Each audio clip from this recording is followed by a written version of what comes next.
The Hodja told me to stay in his house for 3 days, to eat his bread and drink his water. I was just silent. My dad was silent. We just sat there, looking exhausted. "What if they harm my family?" I asked. He said, "I have no other choice." I was expecting him to say, "No, they won't harm your family," but he caused me deep anxiety. I looked at my dad, who had a forced smile on his face. "Oh, Dad," I thought, "who knows what fears and pains you are going through right now?" My dad and I talked. "Son, don't worry. No one can harm us. You stay here for 3 days, and I will come to get you," he said. His eyes were full of tears. When I saw my dad like that, I started to cry. He just hugged me and left. He must have been crying in the car. I was thinking about my mum. I would have been happier if I had stayed at home or worked at a factory, I thought. I cursed the national education system. I cursed the university. I cursed myself for leaving home. I thought none of this would have happened if I had never met that boy.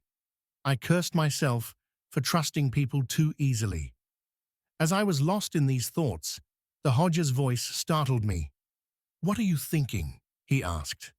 I answered with tears in my eyes, "Why me, Hodja? Why me?"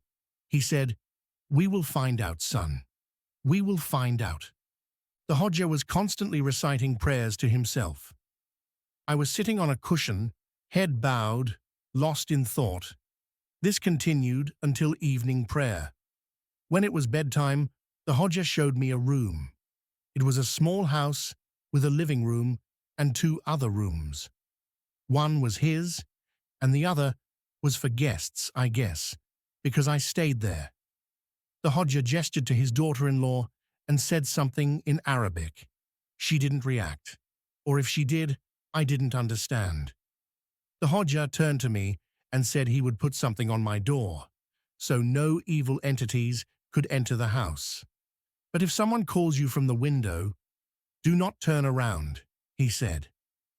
"Okay," I said. I went to the room I was going to sleep in. She was waiting at the door. I shivered when I looked at her feet. The ceiling of the house was made of straw, and I stared at it. I thought a shadow passed by the window, and I immediately turned my head, but no one was there. The window of my room faced the mountains, and it was completely dark outside. I looked at the ceiling again, and then I saw someone looking at me from the window. I was sure this time. I turned my head, and I was shocked.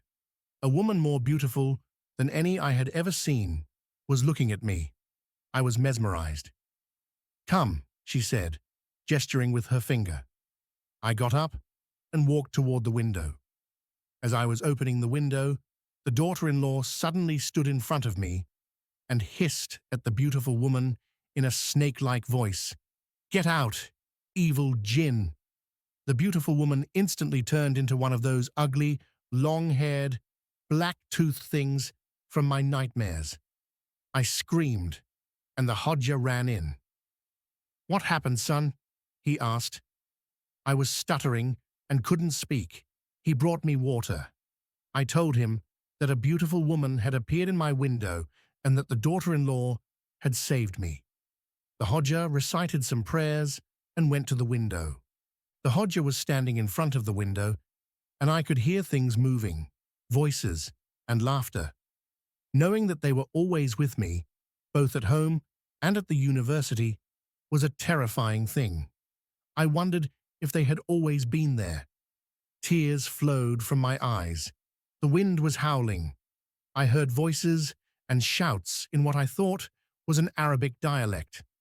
The Hodja stared at the window, closed his eyes, and recited some prayers, this time loudly. They were laughing at him from outside. He kept shouting, and their laughter grew louder. It wasn't a normal laugh. It was a terrifying, hateful laugh. The wind outside was violent. The sounds mixed together. I turned around, and the daughter-in-law was gone. "Hodja," I shouted. He couldn't hear me. He was just looking at the window. and praying. The laughter grew louder. I looked at the door of my room and saw that the main door was open. They were looking at me from the door. I saw them looking at me from the door. The Hodja was just standing in front of the window, shouting prayers. The daughter-in-law was in front of them. They couldn't get in and were just calling me. Their voices were so tempting. I was looking at them, and they were looking at me. They weren't moving, just calling me. "Come," they said. "Let's go to the mountains." I was going to them. I was giving myself up. I couldn't hear the Hodja's prayers. I just wanted to go to them, to be one of them. I was walking toward the exit when the Hodja's voice startled me. "Stop," he said. I couldn't control myself. The Hodja came in front of me, stood in front of the door, and prayed, breathing on it. A scream came from the door, the eyes disappeared, and the Hodja closed the door, exhausted. After he recovered a bit, I asked him, "Why was your daughter-in-law among them?" He said, "I made her your protector, son. She sacrificed herself to keep them away from you. They took her." The old man was crying. "They took her," he said. "They want the necklace in your hand," he said. "Why?" I asked. "To get you. I have sealed the house, but we can't go out until morning. They are my enemies now," he said. Then the door knocked. The Hodja asked, "Who is it?" The voice was my father's.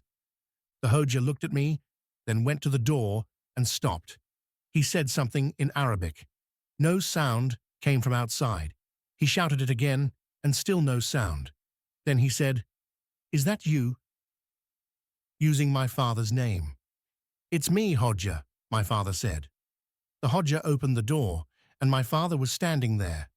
The Hodja told him to come in, all the while checking his feet to see if he could enter.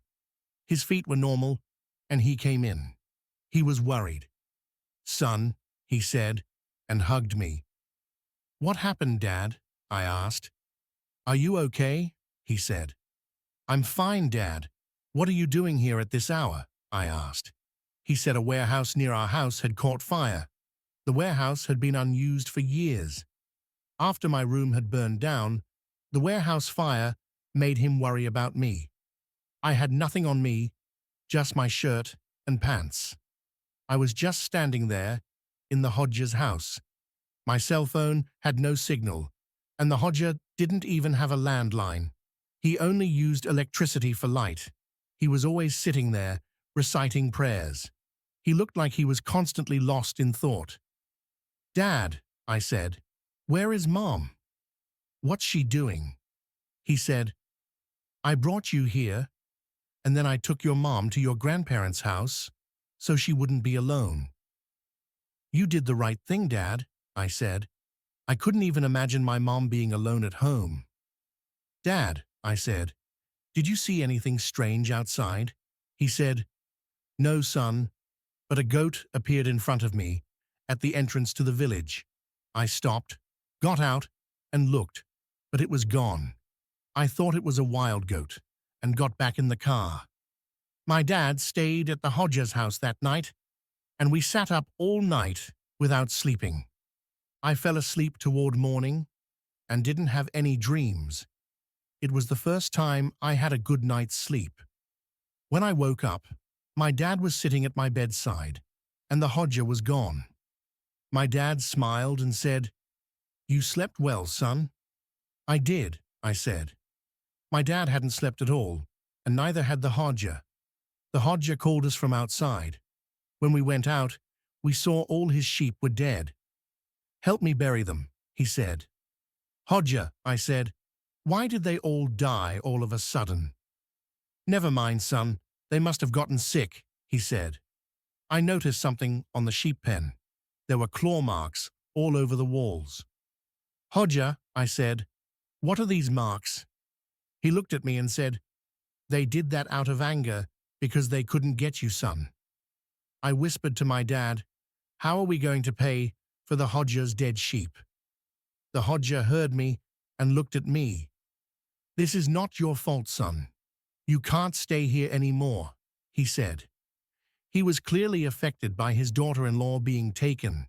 Maybe he didn't say it to not upset me, but he might have held me responsible for what happened to her.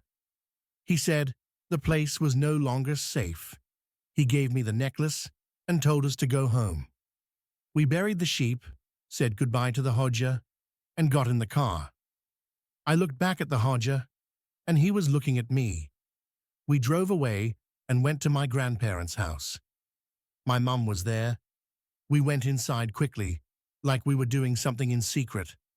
My grandparents weren't very happy to see me.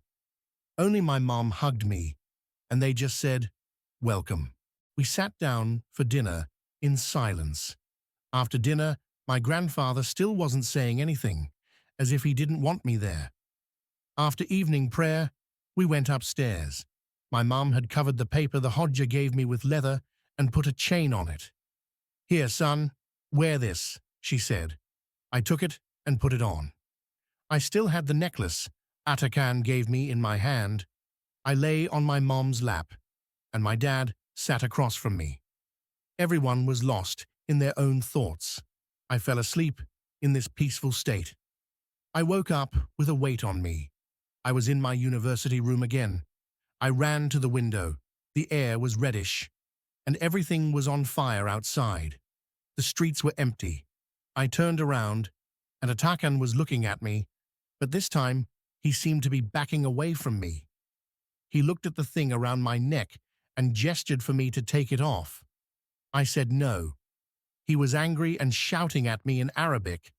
I couldn't understand, but I knew he wanted me to take off the charm and go with him.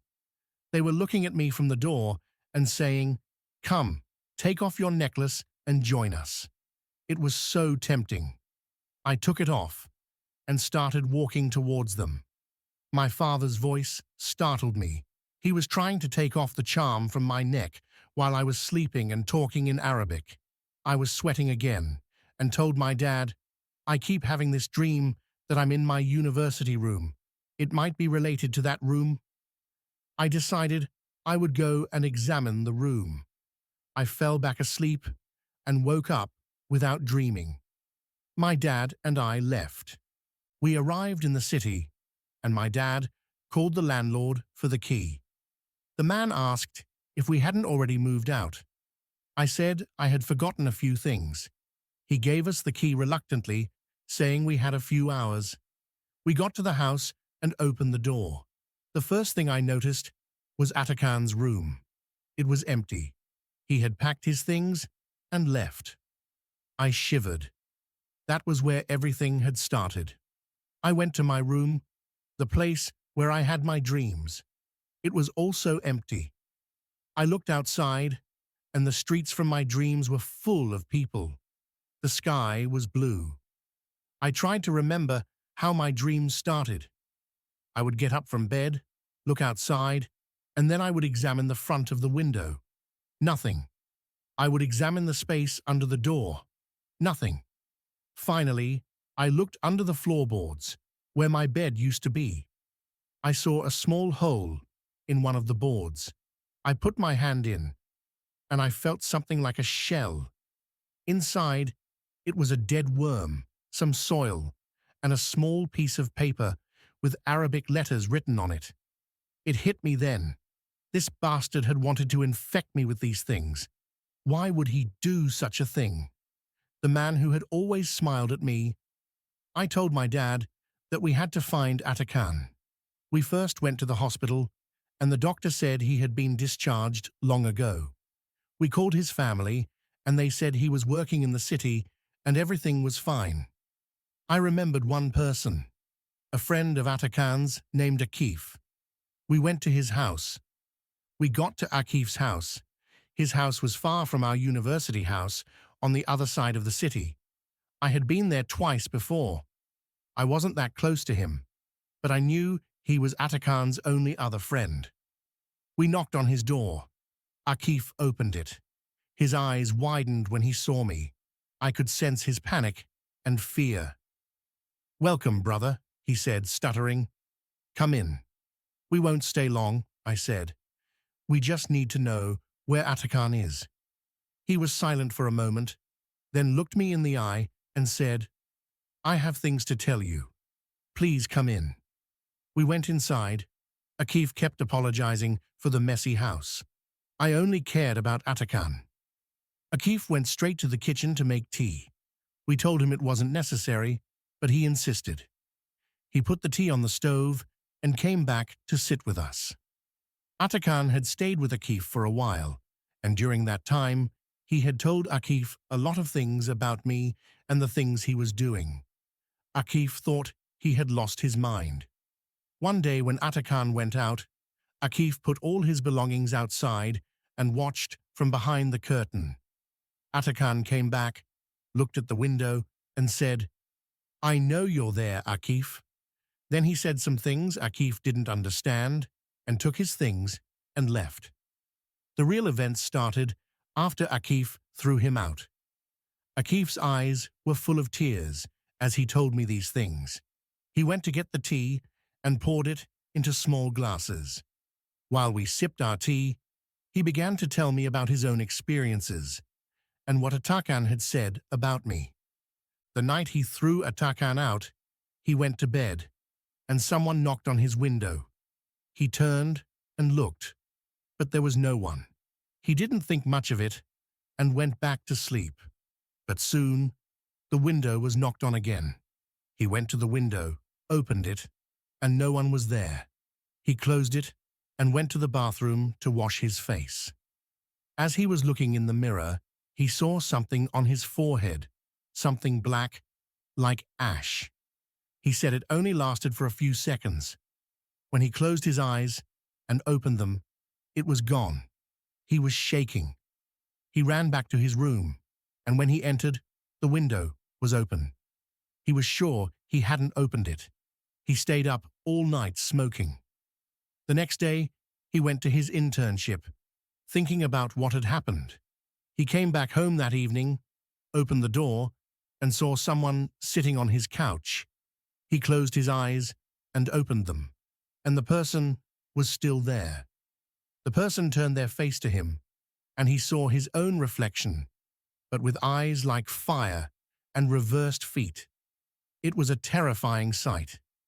It was only for a second, but it felt like an eternity. He screamed, and the neighbors came. They tried to comfort him, saying he had a hallucination. But how could a person be comforted in that state? The neighbors stayed with him for a while and then left. Their advice was useless. He needed someone to stay with him until morning, but they all left, and the horrors began again. What he told me affected me deeply. I was scared, but I also felt a sense of relief and shock. I felt like a child in a classroom who says, "But teacher, they did it too," because I wasn't the only one who had gone through this. Akif had seen his own reflection, which was much more terrifying than what I had seen. Just thinking about it was scary. As Akif continued to speak, my shock grew. He had heard laughter and knocking on his window all night.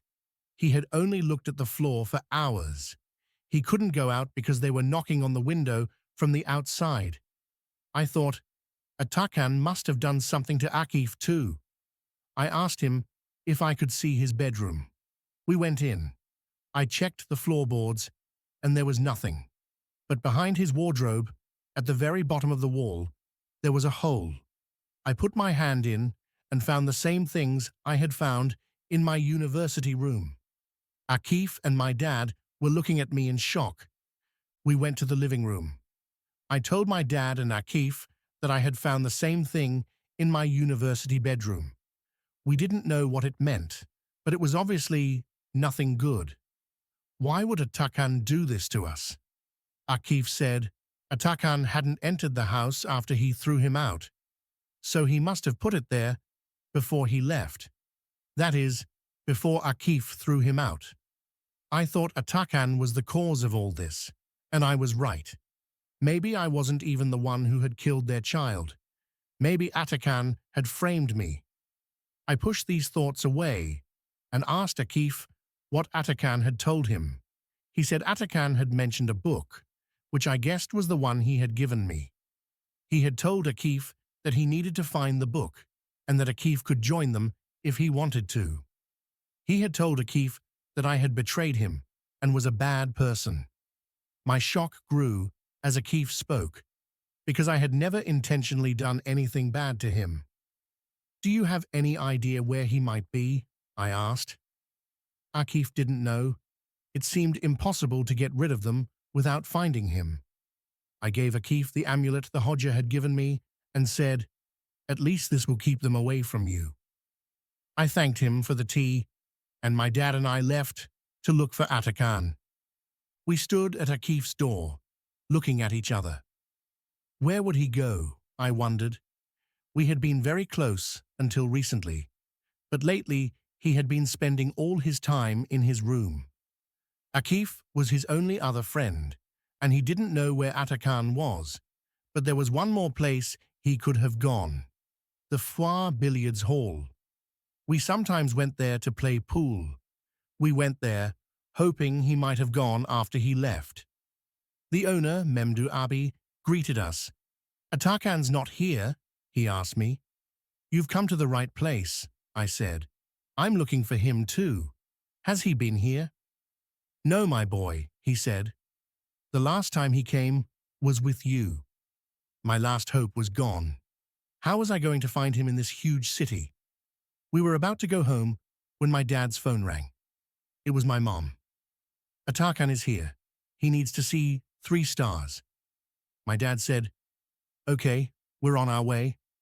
We couldn't let him get away. I was in a state of fear and shock. We rushed home.